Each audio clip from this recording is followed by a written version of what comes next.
So we're greasing the Skidsteer. Supposed to do it like every 10 hours, which means we got to do it like every day. Anybody that greases their equipment by the book, they're lying. So we try to do it once or twice a week, at least maybe once a week. But it was starting to squeak, so that's why we're greasing it. This is just a multi-purpose grease we get at our co-op. Grease is grease. Argue if you want, but any grease is probably better than no grease. So it's like a mid-range all-purpose type of deal. So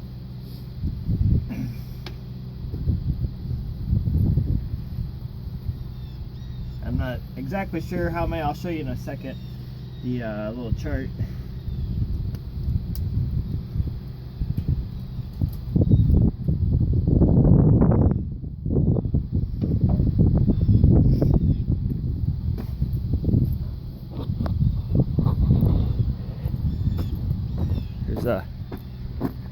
There's the grease points and the hours. I'm assuming that means 10 hours, 4 squirts or something. Pardon the wind. This is why I don't do a lot of videos like this, is because it's always windy and you guys can't hear me, and it's just annoying. So thank you, Mr. Nate, though, for the camera mount. That's what I'm holding my phone with. It's a little tripod for your phones. Until it blows over.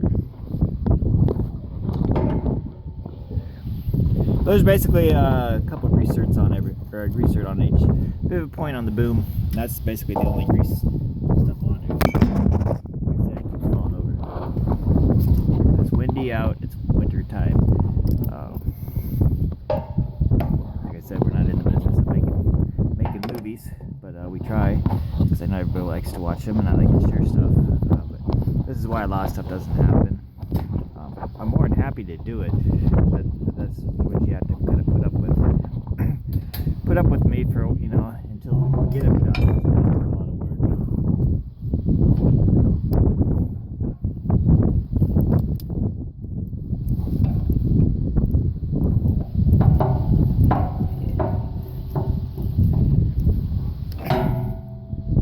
It's a lot of work. I basically put enough in there until it starts squeezing out the other side. Done that for years and never had really too many problems. I will comment though, our slinger spreader, the PTO shaft, that was greased religiously according to all the date or the hours because most of the time Dad hauls manure, so while he's waiting for me to load him, he would always grease it.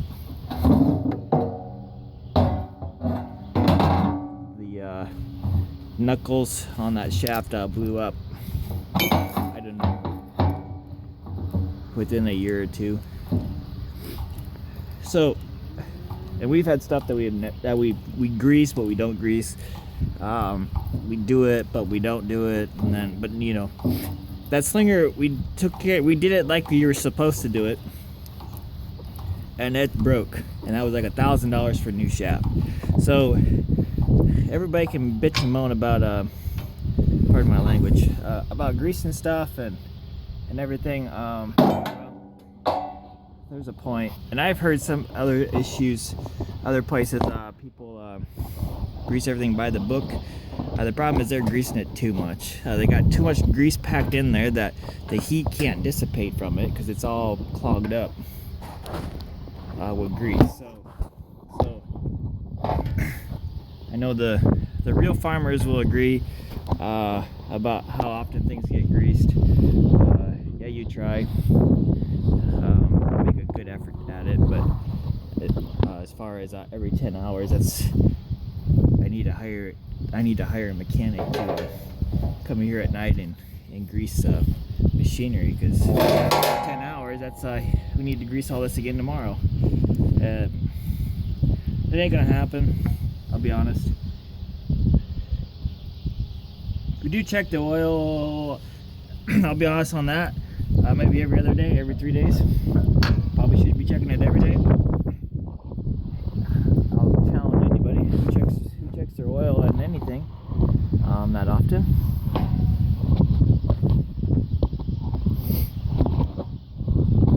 If it is a little low, we do add to it right away, so we don't like go, oh, it's a little low, it'll get right. Because, like I said, we use this stuff a lot. So yeah, you can maybe say I'm a little hard on equipment, but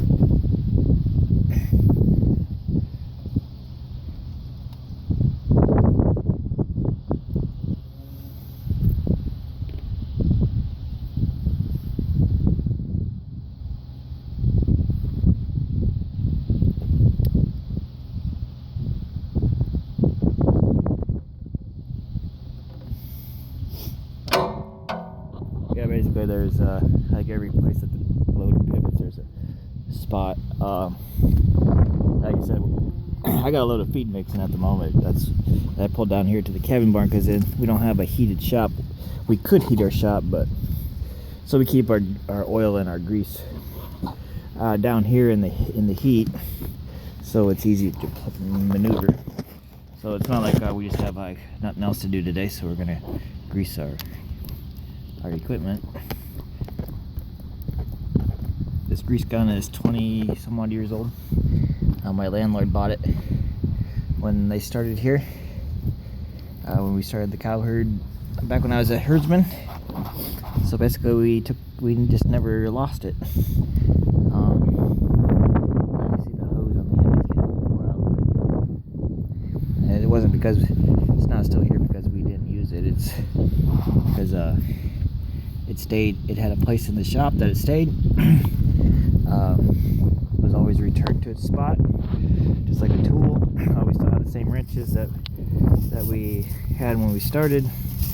If you take care of stuff, or at least keep track of it, it'll last you a long time. A grease gun's not that expensive, but I know people that have several of them.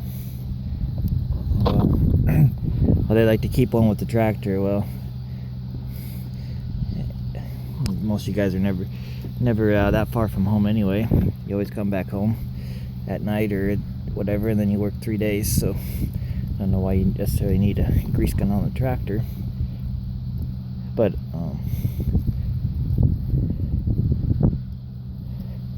this one's a little sloppy, but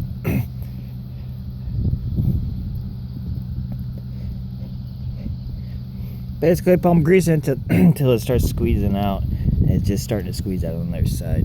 Yeah, I know, that's all fine and nice looking. Did miss one over here. I guess I didn't. I got that one. Let's think about that one up in here. So then there'll be one more here. They're on the inside. I guess they're on the inside. Here and here on that cylinder. And I know there's one down here on this pivot point, and then there's going to be one on the ups and down the thingies. And then yeah, I guess there's not one up. There's not one on there, surprisingly, but yeah, that's greasing the skid steer basically all around the boom. Supposedly every 10 hours. We'll try to do it once or twice a week. That's it. I could lie and say yeah, we do it every 10 hours, but we don't. When they start squeaking, we do it. But anyway, thanks for watching. I'm gonna finish the front of that up. This is long enough. So thanks for watching. Comment, questions, subscribe if you haven't. Thanks everybody who has subscribed lately. All the fun YouTube stuff as always. It's always fun to hear from people. So thanks everybody, and we'll catch you guys next time.